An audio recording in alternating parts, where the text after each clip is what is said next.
Welcome to Basic Microcontroller Tutorial Series. Ang tuturo ko naman sa inyo ngayon ay paggamit ng AVR Studio.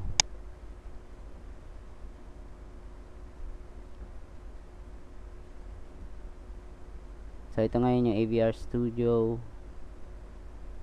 Then open. So click nyo yung new project. Then Atmel AVR Assembler. Kasi assembly yung gagamitin natin dito sa pag-program ng microcontroller. Then project name. Ang gagawin natin project ay blink yung single LED. So lagyan natin ang title. Blink LED. Then click nyo next. Then AVR simulator. Then ang microcontroller chips na gagamitin natin ay Atmega 8. So hanapin natin yung Atmega 8. So yun yung Atmega 8. Then after na ma-click yung Atmega 8, click nyo yung finish.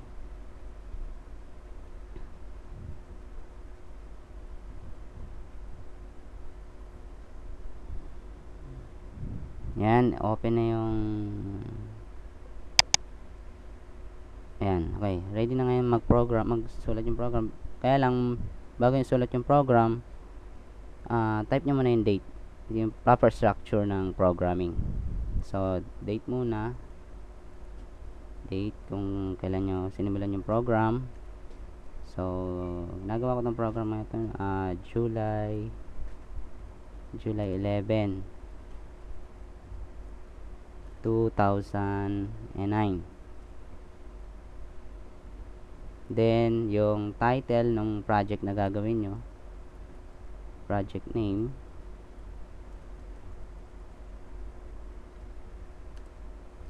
Blink LED. Blink LED. Tapos, yung name ng programmer, syempre, okay, programmer name, programmer.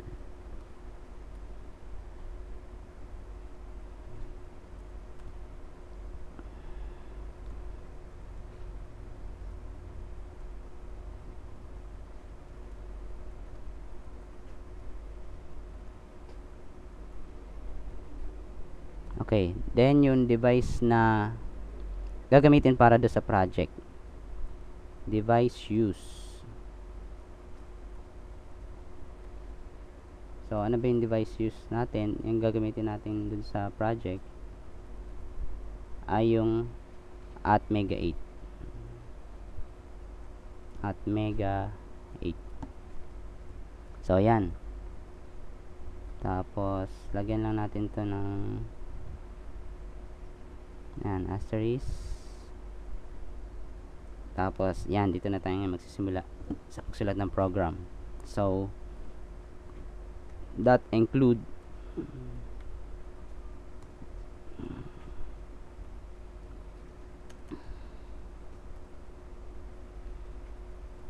Mega 8 define .inc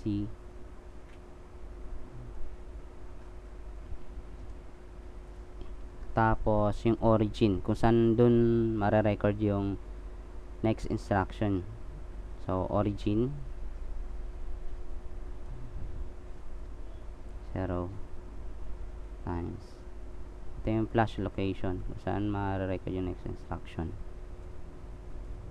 Tapos yung rjump main. Yung rjump main, ito yung reset vector ng program.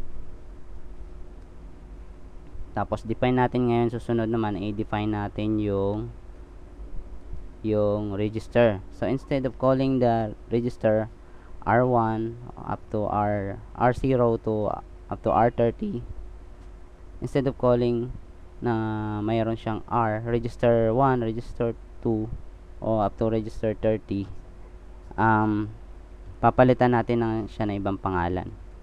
para yung pangalan na lang na yun ang ano natin type instead of the register. Register 16.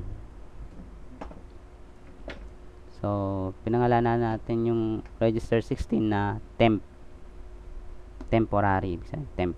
So, ini kahit na pwedeng letter, pwedeng number.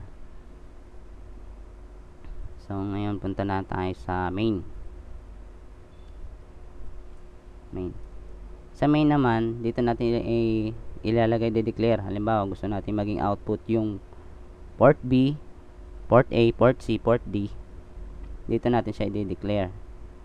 So, kung gusto natin gawing output yung isang ports, ito, gawin lang natin siyang, diba, ito yung instruction, cert temp. Ibig sabihin, gagawin natin 1 lahat yung yung data direction register ng port D.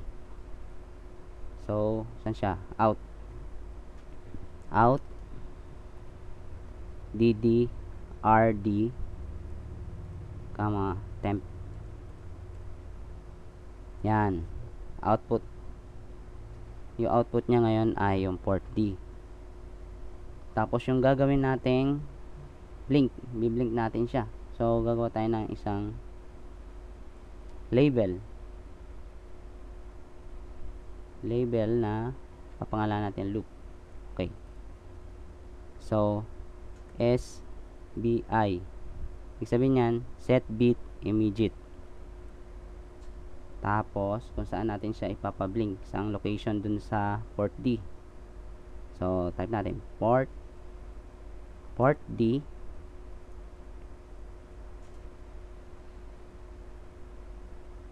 dot sa pin number 5 ng port D. Ibig sabihin port D0.